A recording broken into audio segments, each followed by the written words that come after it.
have a commission from the Guthrie, and I'm starting on a new play. I'm in the studio where Thornton Wilder wrote Our Town, which is a beautiful thing, you know? Anytime I get stuck, I just think, well, Thornton Wilder wrote Our Town here. It can't be all bad. I thought that it was the most perfect studio I could imagine. It's very sweet.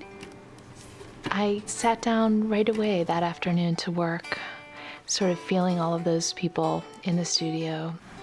I think the first name is from 1929 on the lists. Going to Peterborough, the town, people smile to you and they say hello, even though they don't know you. So they're really gentle. MacDowell, to me, is a kind of a gift of time and space, and in a more indirect way, a gift of personal freedom.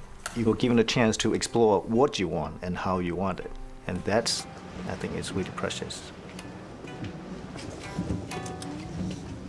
It's interesting to me that there's such permission for experimentation in the arts inside such a careful structure of tradition and protection. It's a very, very protective environment here. When I'm here, I feel like I don't think about anything except the novel. I don't think about magazine articles, I don't think about television scripts, I don't think about screenplays. There's a feeling, I think, for me, with fiction, that you sort of lower yourself down into the well. And this is just such a great well. I build puppets of recycled materials like plastic, and then I make them move. And I animate them with this stop-motion process. They are so real. They are not puppets pretending to be people or other things. They are puppets pretending to be puppets and acting like puppets. I had a specific plan, I had a specific project, so I came here and I put my things in the studio and I thought, okay, from tomorrow I'm starting. And I went for dinner, and actually that dinner I met Sylvia, and then we went to see her work and my work, and suddenly actually, after the discussion, everything started to change. I love talking to the artists. I love what happens between the writers and the composers and the visual artists. That tradition of conversation is exactly what sets artists free. You come to be with the work and to participate, because writing is even though it can be lonely, it is a social act in the end. It's a conversation across centuries. The thing that really surprised me was Blake. I've heard that they deliver lunches to your studio, and it immediately grabbed my imagination. It's like such a romantic notion. And then I figure out it's Blake who's delivering it, and then I got to meet him and talk to him. In my mind, he's just such a wonderful person. He gives the impression of almost like an angel Gabriel kind of thing. It fits perfectly in my imagination. A lot of the real work of the colony occurs around the supper table. You put an architect next to a poet, next to a visual artist, writer, composer.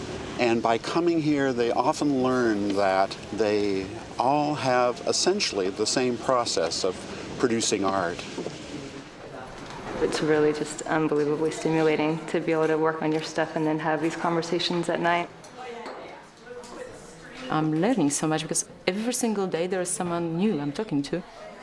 And the whole world is opening because all of these people are very good artists. It seems like deep friendships really form and really stay strong over years and years. I've heard about that, and I can now understand how that happens.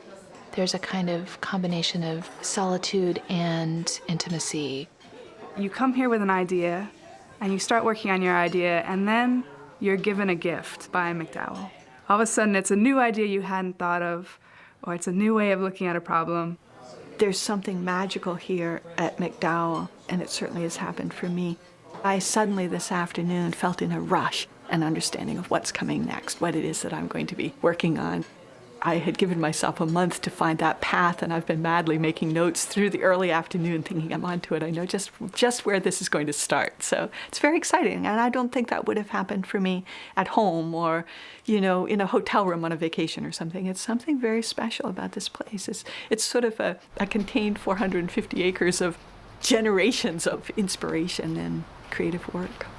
You tap into that.